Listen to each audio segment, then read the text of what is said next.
Michigan just plowed through their second Group of Five opponent in the month of September, winning by a score of 35-7, with two active head coaches. Jim Harbaugh's son, Jay Harbaugh, the special teams coordinator, was the acting head coach for the first half, and running backs coach Mike Hart was the acting head coach for the second half. The Wolverines dominated this game. Their offense once again looked like one of the most efficient units in the nation. JJ McCarthy completed over 80% of his passes, going 22 of 25 for nearly 300 yards, and having two touchdown passes. He had again to Roman Wilson. Blake Corum in the run game had a more successful day, though I can't say the same for Donovan Edwards, who sadly averaged 1.5 yards per carry. I don't know what's going on with him. I hope his game improves. From what I could look while watching the game, it seems like he can't find any holes. Like, there are some holes and some lanes, but he isn't patient enough to hit them, or the offensive line still isn't doing as good of a job as they did last year opening up wide lanes. It seems like Blake Corum in this game and also against East Carolina was able to find small holes and just burst through them. I don't know if Donovan Edwards has that same capability with some of those smaller gaps. The offensive line has had one or two moments so far in the season where they had a gaping wide open hole, and Blake Corum was the one to take the ball through that hole and get a big chunk of yards. But I still think Donovan Edwards is a great running back, and I think he will have some breakout games this season like he did last year against Penn State and Michigan. And Corum looked good in this game. McCarthy even had some designed runs. He averaged over 10 yards per carry. And Jack Tuttle even had a nice pull on the read option before he got injured, which sucked. That was a bad play by number 5, I believe, on UNLV on that late hit.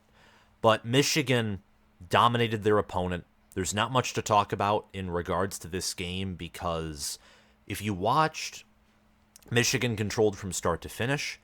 They chewed the clock as much as they could, then put backups in around the middle of the third quarter. They had nearly 500 yards of total offense, and they had 31 minutes of TOP. And most of the TOP in the fourth quarter was attributed to UNLV. If you took out the fourth quarter, Michigan was just wrecking the Rebels in terms of possessions, time of possession. And look, I was surprised when Michigan ended up scoring once again less than 40 or 50 points. And to me, that is somewhat cause for concern. Yet again, looking around the nation, it seems that a lot of teams are struggling to put up big numbers on smaller competition. And I don't think that's necessarily because they're struggling, but in terms of Michigan yesterday, they sort of reminded me of an NFL team. Once they got up by a big amount, they had no interest in running up the score. They put in backups. They called bland plays. Jim Harbaugh also still isn't with the team, so the head coaches get to make the decisions as to what they want to do, what plays they want to approve or disapprove of. Harbaugh's not there. So obviously in game one, it was Jesse Minter running the show, and in this game it was Mike Hart and Jay Harbaugh running the show. I do want to see Michigan's offense output at a larger number on a more explosive scale. The consistency that I've seen with this offense is unlike anything I've seen with Michigan, even against lower-end opponents in 2021 and 2022. The offense was not consistent, or as consistent as this offense was. Most definitely in the passing game, which we'll talk about throughout this video. However, the scoring output is concerning. The fourth down conversion success rate, which is not high, is concerning. Though the offensive line, they looked better in this game, which is something that I stated I wanted to see. And those are good things from the offensive line. I thought that the coaches did a nice job. I think that the offensive line's improved performance was from Sharon Moore. You could tell in this game that, Moore was calling the plays. Michigan attempted passes for 28 times. McCarthy had 25 passing attempts. Michigan ran the ball more than they did against East Carolina, and they averaged over 5 yards per carry and had 3 rushing touchdowns. They were more of that traditional Michigan offense that we're so used to. And nonetheless, McCarthy, look, he was a great player. And once again, in my mind, he was the player of the game. He averaged 11 yards per pass attempt, completed over 80% of his passes, had 278 passing yards, 34 rushing yards, and he looked like an elite quarterback. Right now, he is the nation's #1 quarterback efficiency rating. Now, again, he's faced the equivalent of like pipsqueak teams, if we're being real here. That's no disrespect to East Carolina or UNLV, but they don't have the players that Michigan does. I want to see how he performs.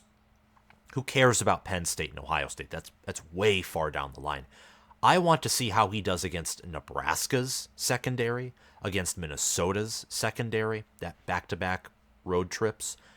I want to see how he does against those teams who have good defenses. But he has over 500 passing yards so far, McCarthy does, 558 to be exact, and 5 passing touchdowns. And his QBR right now, quarterback efficiency rating, is a 95.3, which is #1 in all of the FBS, according to ESPN. He also has a 202.5 passer rating. Now, obviously, as a Michigan fan, I hope that he can keep those numbers up through the whole year. If he does, there will be Heisman conversations. There will be first-team All-Big Ten and All-American conversations. But I'm not going to play into that because he's facing teams that are far less talented than Penn State and Ohio State. And we have to see how he does against these better teams. So I'm not going to make any predictions based off of what I'm seeing in these games. What I think is going to happen is my prediction of McCarthy being one of the better quarterbacks in the nation will be fulfilled, but he still won't be that top 4, top 5 quarterback. He'll just be far more consistent. The upside will stay, and there will be little to no turnover issues for the most part. And we've seen that so far. We have. I just don't expect him to complete more than 80% of his passes against Kalen King or Denzel Burke and Davison Igbinosun. I think that would be lunacy. And if he does do those things, then we know that I undersold JJ McCarthy along with basically everyone. Because I don't know a single soul who picked this guy from an objective point of view to be the #1 quarterback in the nation. I don't. But he's been efficient. He's done everything he's been asked and then some. I mean, above a 200 passer rating and a very efficient QBR for 2 games in a row where he had a 94 efficiency rating or above. It's impressive. He completed 88% of his passes yesterday and 86.7% of his passes against East Carolina. He had his longest pass so far of the season against UNLV with a 47-yard dart to Roman Wilson. That was impressive to watch. And the way that he commands the offense, his footwork is great. He stays in the pocket. He's patient. He's intelligent. He's not as erratic as he was, which means you're not going to see as many plays extended in my mind, but you're not going to see the same turnovers. And you're going to see more of that upside, more of the accuracy, the arm strength, and the decision-making, rather than maybe you get one Patrick Mahomes-esque play here, but then 2 pick sixes. I don't think you're going to see that as much from JJ McCarthy. Honestly, to make a comparison to a quarterback who right now I would say is better than McCarthy, or at least at a similar level, but I'd say better because he has a worse supporting cast and he's faced tougher competition, but this ranking can change, would be Shedeur Sanders. They both are very patient. They're extremely patient. They stay in the pocket. Shedeur reminds me of JJ last year in the sense that he sometimes holds onto the ball too much. Thank you to a commentator for pointing that out in my Colorado-Nebraska reaction video. He does do that. But Shedeur also just knows almost instinctively at a high intellect level where to place the ball. And McCarthy could very well have that, but I need to see him play teams that have comparable talent to his team before I have that, state that proclamation. But Roman Wilson looked good. McCarthy, he he looked like an elite quarterback. And I would like to say more because I like to deep dive into these type of videos, but he faced UNLV, so there isn't as much to talk about as, let's say, Nebraska, Colorado, or Texas, Alabama. There just isn't. But we'll talk about Michigan's defense and the rest of the offense later in this video. But before we do, we got to touch on the losers first. We save the best for last on this channel. And before we go any further, please subscribe, hit the notification bell, and comment your thoughts on this game down below. Were you impressed with JJ McCarthy? Did you think the offensive line improved? Were you impressed with the fact that Michigan just bullied UNLV at the lines of scrimmage? They had a lack of a pass rush against East Carolina that people were concerned about. I wasn't bothered by that at all. I thought the defense played very conservatively. And against UNLV, they just blew up their offensive line casually. And Gary Danielson even mentioned how he thinks Michigan has comparable athletes to Georgia. Now, part of me would almost question that because the Wolverines don't recruit at the same level that Georgia does, but Gary Danielson has watched and commentated on more Georgia football than I have ever, and potentially more than I ever will in at least the next decade or potentially my whole life. So he would know better than I would on that standpoint. UNLV did not have the same level of talent that Michigan did. They couldn't score until the fourth quarter. They couldn't whatsoever. They couldn't move the ball really until the fourth quarter.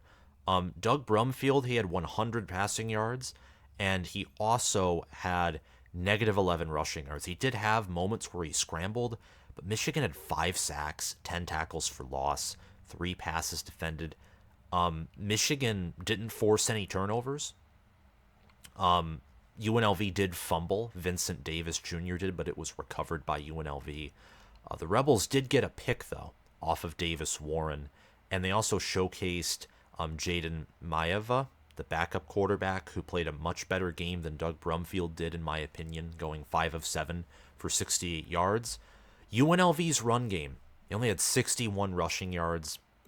They averaged 2 yards per carry. They had 1 rushing touchdown late in the game.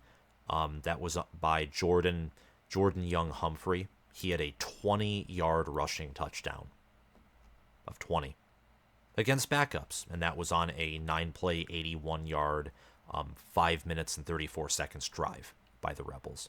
Again, I'm genuinely surprised that whether you want to say UNLV held Michigan to 35 points, I don't think that's accurate, but they certainly held Michigan's backups from doing anything on offense, which is a concern because injuries happen. You want the backups to look good. It's also impressive on UNLV's part because their starters are not as talented as Michigan's backups. Yet at the same time, you also have to look at UNLV and the fact that they never quit. They have an admirable roster, and they had over 200 yards of offense, and they did manage to score a touchdown. However, Michigan did dominate them for 3 quarters. 3 quarters.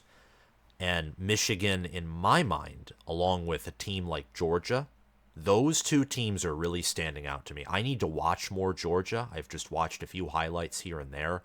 But Georgia will just explode.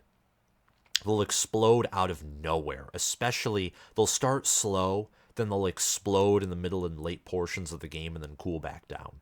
Michigan is just a consistent, efficient thumping. And then once they get ahead of you by enough, then they take their foot off the gas. That's what Michigan is. So it's a little bit of different styles, but both teams in my mind are standing out to me as the top 2 teams in the country. And there's an argument for them to be in any order. Georgia's won the last 2 national titles, and they're scoring more points than Michigan. They have more talent than Michigan on the field. So there's an argument for them to be at number 1. And for Michigan, they return more. Michigan has actually surprisingly played the more impressive schedule in 2 games, and Michigan has been more consistent, especially on offense, than Georgia has. But those 2 teams, for me, are the best in the country right now. Just looking at them, those are the 2 best teams in the nation. I need to see more from Ohio State after their offense has been hit and miss for the past 2 games, and we'll talk about them in a video later today. And then Texas and Florida State, I'm just not buying them as top 2 teams yet. I need to see them be consistent. I need to see consistency from those 2 teams. I think they're top 10. I think they'll finish top 10. I think it's likely one of them will be in the playoff, but to win it all, I need to see more from them before I go that far. This team never quits. They'll do a good job running the football on almost anyone on the remainder of their schedule. They play Vanderbilt at home this Saturday, and then after that, their next toughest opponent will probably be between Colorado State, San Jose State at the end of the year, Air Force, or Fresno State after Vanderbilt. I mean, UNLV, I think, will finish this year with a 500 record or better. They played Michigan well. They beat up on Bryant last weekend, and Barry Odom, I think, has a good staff with him. And the way that they held Michigan on that 4th down and how they didn't give up and never quit in the 4th quarter, it's impressive. You got to take your wins where you can take them from. And I think Barry Odom and UNLV did that. Speaking of Michigan, obviously there's a lot more to talk about in regards to the Wolverines than the Rebels. I almost said the Bruins. I don't know why I did, but I almost did. Michigan had nearly 500 total yards of offense. They had 5 touchdowns. And those are good things. And if you watch the game, you know that this team's dominant. I don't care that ESPN's FPI is dropping them, which, I mean, the only reason they're dropping Michigan is they didn't score 50 points. That's why.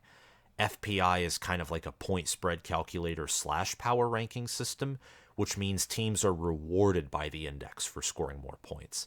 The reason I figured that out is despite Michigan being far more efficient than, let's say, Penn State, for example, Penn State leapfrogged Michigan because they beat their opponent 63-7 in Delaware, despite playing their starters longer, despite allowing a embarrassingly long rushing touchdown in the first half, etc. I'm not saying that Penn State is this largely inferior team to Michigan. I like Drew Aller. He had a good game. And Katron Allen is, I mean, right now he's leading Penn State in rushing yards, and it's not Nicholas Singleton. Penn State is a good team. But I'm saying the way that Football Power Index and some of these other rankings calculate things is you got to look deeper than just points scored per game, points allowed per game. You got to watch the games. And I'm going to watch Penn State, Delaware. I'm going to have to watch the highlights. I didn't get to it yesterday. And I want to rewatch Ohio State, Youngstown State, Alabama, Texas, and a lot of the games, even the ones that I saw. Because it's interesting, and the more I watch, the more things I'll discover that I didn't know. But something that I know about Michigan is that they have NFL athletes all over the field. I don't know if Gary Danielson's statement about comparing Michigan to Georgia on that level is appropriate. I would lean towards saying yes, but I don't know because, again, we don't want to overreact here. And it's week 2. And Michigan hasn't played anyone. Georgia hasn't played anyone. Texas and Alabama have played each other, but even then, that's one big game. That's one important game. Conference play isn't even here yet. Conference play is when we will really begin to know about all of these teams, which is why I'm excited for Michigan to host Rutgers and then take that back-to-back road trips, because that will tell us a whole lot about Michigan. Michigan's lone game against Rutgers or a lone game against Nebraska or Minnesota might tell us more than all the previous games before, let's say, Minnesota or Nebraska or Rutgers. That's how important those games will be in telling us who Michigan is, and also Jim Harbaugh will be back by then as well. So the team will not be without their head coach on the sidelines on Saturdays. The trench play is improving. Michigan averaged over 5 yards per carry on the ground, and the Wolverines also had 5 sacks and 10 tackles for loss. These are things that I wanted to see, especially after last weekend where Michigan had no sacks and they averaged less than 4 yards per carry on the ground, and the Wolverines averaged 11.2 yards per pass attempt. Jaden Denegal had a nice 35-yard bomb in this game to Samaj Morgan. Samaj Morgan being a true freshman wide receiver, 5'10", 176 from West Bloomfield, Michigan. And JJ McCarthy looked fluid all day. And I think that the offense, there's a chance that this offense is actually better than the defense this year. The defense, it's similar to Michigan State. It's really similar to every defense in the Big Ten right now, outside of Iowa's, because that's Iowa. I mean, they got a pick. Cade McNamara threw a pick to Iowa State, and then Iowa State says, no, hold my beer. I want to lose more than you. And Iowa picks off their quarterback, but being a Phil Parker defense, they return it for 6. Coincidentally, Iowa wins by 7. So, give or take, Iowa's defense is just legendary.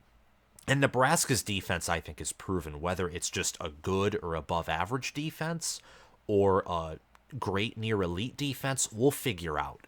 But we know something about Nebraska's defense, Iowa's defense.